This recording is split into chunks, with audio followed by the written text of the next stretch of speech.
தலைமை தாங்கும் உறுப்பினர் அவர்களே, இன்றைய தினம் இந்த நாட்டினுடைய இடைக்கால நிதி அறிக்கை தொடர்பான இந்த விவாதத்திலே நான் என்னுடைய கடந்த வாரம் ஏற்பட்ட ஒரு சில பதிவுகளை, மனரீதியாக ஏற்பட்ட பதிவுகளை நான் இந்த உயர்ந்த சபையிலே பதிவு செய்ய விரும்புகிறேன். மிக முக்கியமாக இந்தியாவினுடைய கேரள மாநிலத்தில் வயநாடு என்று அழைக்கப்படுகின்ற பேரூரிலே நூற்றுக்கணக்காக மக்கள் வாழ்ந்த வயநாடு இன்று காணாமல் போயிருக்கிறது. 500க்கு மேற்பட்ட குடும்பங்களை சார்ந்தவர்களை காணவில்லை.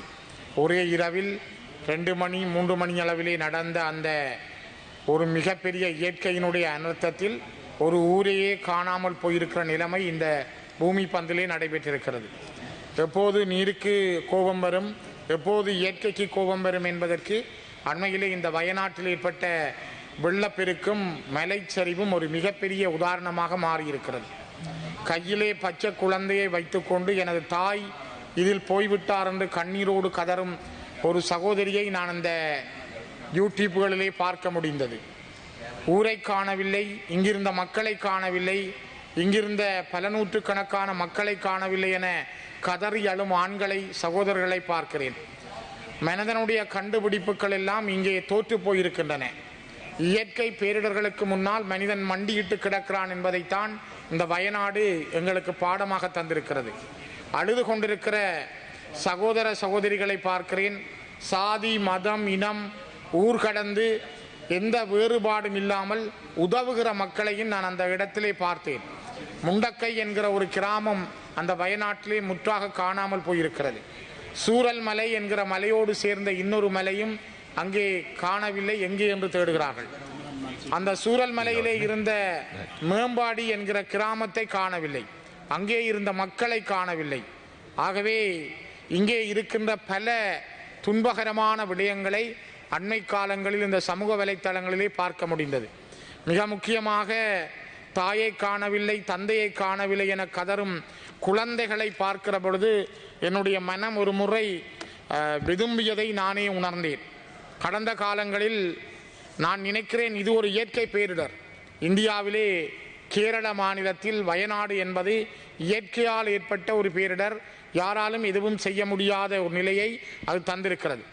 ஆனால் இந்த இயற்கை பேரிடருக்கு இந்த நிலைமைகளை பார்க்கிற பொழுது 2008ஆம் ஆண்டு 9ஆம் ஆண்டுகளிலே மன்னாரிலிருந்து எங்களுடைய ஈழத்தமிழ் மக்கள் மன்னார் மண்ணிலிருந்தும் வவுனியாவினுடைய வடக்கு பக்கங்களில் இருந்தும் யாழ்ப்பாணத்தினுடைய கிழக்கு பகுதிகளில் இருந்தும் கிளிநொச்சி முல்லைத்தீவு மாவட்டங்களிலிருந்தும் முள்ளிவாய்க்காலை நோக்கி சாறை சாறையாக அனுப்பப்பட்டு கொத்து கொத்தாக கொல்லப்பட்ட பொழுதெல்லாம் அங்கே கதறிய குழந்தைகள், அங்கே இறந்து போன முதியவர்கள், அங்கே காணாமல் ஆக்கப்பட்டவர்கள் என்று அந்த ஞாபகங்கள் என்னுடைய மனதிலே வந்தது இந்த விடயங்களை பார்க்கிற பொழுது. கௌரவ தலைமை தாங்கும் உறுப்பினர் அவர்களே, ஒன்று நேற்று அல்லது இந்த போன வாரம் நடந்த வயநாடு விடயம் இயற்கைக்கு நாங்கள் செய்கிற துரோகம். 2008-9களிலே நடந்த விடயம் செயற்கையாக இலங்கையிலே தமிழர்கள் மீது புரியப்பட்ட மிகப்பெரிய ஒரு இனப்படுகொலை. ஆகவே இந்த நாட்கள் என்னை சிந்திக்க வைத்தது. ஒரு மனிதன், அதிலும் இந்த உலகத்திலே வாழுகின்ற மனிதர்கள் எவ்வாறெல்லாம் நினைக்கிறார்கள். குறிப்பாக ரஷ்யாவுக்கும் உக்ரைனுக்கும் இடையிலே சண்டை இன்னும் முடியவில்லை.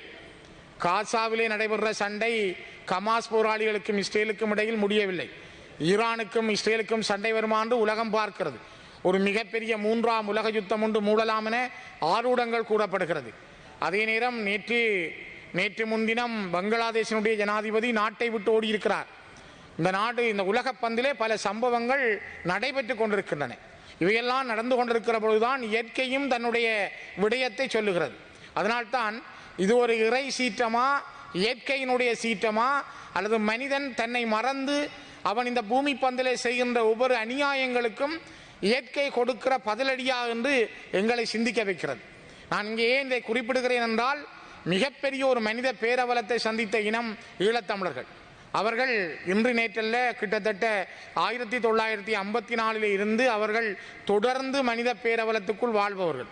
இன்றும் கூட அவர்களுடைய நிலங்கள், அவர்கள் வாழுகின்ற பிரதேசங்கள், அவருடைய கைதுகள், நடவடிக்கைகள் என்பன நடைபெற்று கொண்டே இருக்கிற சூழலில் தான் அவருடைய வாழ்க்கையினுடைய ஒவ்வொரு ஓட்டங்களும் இருக்கிறது. சாதாரணமாக பாட புத்தகத்தில் இருக்கின்ற ஒரு கார்த்திகை மலர், கார்த்திகை பூவை ஒரு சோதனையாக வைத்தால் அவர்கள் கைது செய்யப்படுகிறார்கள் அல்லது விசாரிக்கப்படுகிறார்கள். இது சாதாரண விஷயம் அல்ல.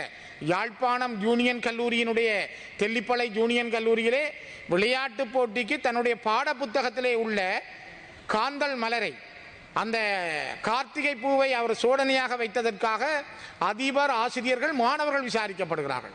அதே போல கிளிநொச்சியினுடைய கோணாவில் மகா வித்தியாலயத்திலே இந்த கார்த்திகை பூவிலே சோதனை செய்ததற்காக ஆசிரியர்கள், மாணவர்கள், அதிபர் விசாரிக்கப்படுகிறார்கள். யோசித்து பாருங்கள், நாங்கள் எங்கே இருக்கின்றோம், எந்த நாட்டில் இருக்கின்றோம், என்ன நல்லிணக்கம் பேசுகின்றோம். இவ்வாறு தொடர்ந்து இந்த நாட்டில் நடைபெறுகிற விடயங்களை சொல்லாமல் இருக்க முடியவில்லை என்றால் இதனுடைய விளைவுகள் எவ்வளவு, ஏன் இவ்வாறு நடக்கிறது, இந்த நாட்டில் ஏன் சிந்தனை இல்லாமல் மனிதர்கள் போகிறார்கள். ஆனால் வெளி உலகத்திற்கு சொல்கிறோம், நாங்கள் நல்லிணக்கம் பேசுகிறோம், நாங்கள் தீர்வு நோக்கி போகிறோம், நாங்கள் இந்த நாட்டில் ஒற்றுமையாக வாழ்வது பற்றி பேசுகிறோம் என்று பேசப்படுகிறதே தவிர அவை வெறும் வார்த்தைகளாக மட்டும்தான் இருக்கின்றன. ஆனால் அவைகள் வார்த்தைகளை விட செயல்பாடுகளாக மாறவில்லை. குறிப்பாக நான் இங்கே பேசிக்கொண்டிருக்கிற பொழுது இன்றைய நாள் கிளிநொச்சி மாவட்டத்தினுடைய பூனேரி பிரதேச செயலாளர் பிரிவில் உள்ள பொன்னாவளி என்கிற கிராமத்தில் அங்கிருக்கின்ற முருகை கற்களை தோண்டி எடுப்பதற்காக அரசாங்கம் கங்கணம் கட்டி நிற்கின்றது. அதற்கு ஒரு தமிழ் அமைச்சர் தன்னுடைய வேட்டியை மடித்து கட்டியபடி கல்லை தோண்டுவதற்கு மிக கவனமாக இருக்கிறார். ஒரு இயற்கையினுடைய அனர்த்தம் அங்கே ஆரம்பிக்கிறது. வயநாட்டில் ஏற்பட்ட, இந்தியாவினுடைய கேரள மண்ணிலே வயநாட்டில் ஏற்பட்டிருக்கின்ற இயற்கையின் அனர்த்தம் என்பதை செயற்கையாக செய்வதற்கு அந்த அமைச்சரும் இந்த அரசாங்கமும் பொன்னாவளி கிராமத்திலே காத்திருக்கிறார்கள். இது மிக மோசமானது. எவ்வாறு நடைபெறப் போகிறது? இன்று 370 நாட்கள் அந்த வலைப்பாடு, கிராஞ்சி, வேரவில் பகுதிகளிலே வாழுகிற மக்கள் அந்த முருகை கற்களை தோண்டக்கூடாது என்று அதனுடைய இயற்கையை பாதுகாப்பதற்காக இயற்கை வழியிலே போராடி வருகிற அந்த மக்களுடைய போராட்டம் 1 வருடமும் 5 நாட்களையும் கடந்திருக்கிறது. யோசித்து பாருங்கள், அந்த மக்கள் தொடர்ந்து போராடுகிற பொழுது இந்த நாட்டில் இருக்கின்ற உயர்ந்த ஜனாதிபதியிலிருந்து இந்த சபை வரையும் பல தடவைகள் சொல்லப்பட்டும் எந்த விதமான நடவடிக்கைகளும் இதுவரை எடுக்கப்படவில்லை என்பதுதான். இதே நேரம் நான் இன்னொரு விடயத்தையும் பதிவு செய்கிறேன். நான் பேசிக்கொண்டிருக்கிற பொழுதே 6 வருடங்கள் கைக்குழந்தைகளோடு இரவும் பகலும் 6 வருடங்களுக்கு முதல் கௌதாரி முனையிலே இருந்த மக்கள் போராடினார்கள். அந்த இயற்கையாக இருக்கின்ற மண்மேடுகளை அள்ளாதீர்கள், அது இயற்கை, எங்கள் மண்ணுக்குரிய பாதுகாப்பு அரண்.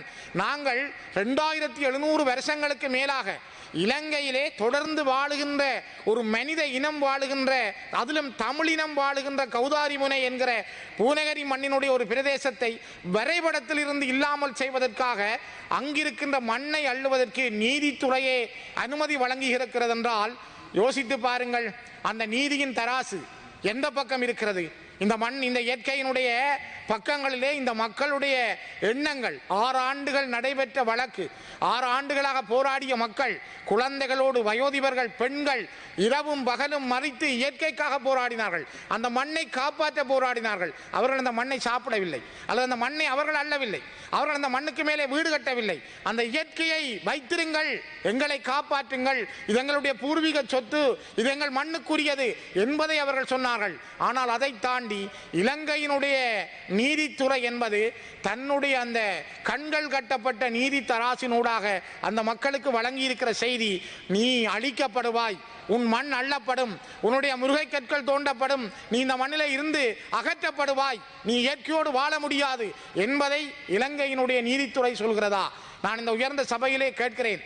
ஆகவே கௌரவ தலைமை தாங்கும் உறுப்பினர்களே, நான் பிறந்து வளர்ந்த கிளிநொச்சி மண்ணிலே பூநகரியிலே இருக்கின்ற இந்த பொன்னாவளி கிராமமும் கௌதாரிமுனை கிராமமும் இலங்கையினுடைய வரைபடத்திலே காணாமல் போகிறது, அது அழிக்கப்பட போகிறது.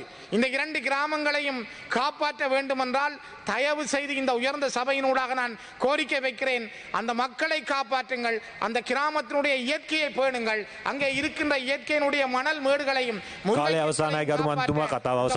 சபை, இந்த நாட்டினுடைய உயர்ந்த தலைவர்கள் உடன் நடவடிக்கை எடுக்கப்பட வேண்டும் என்பதை நான் இந்த வயநாட்டினுடைய இயற்கை அழிவில் இருந்து இதனை உதாரணமாக காட்டி இங்கேயும் ஒரு வயநாடு வரக்கூடாது என்பதற்காக வலியுறுத்தி நிறைவு செய்கின்றேன்.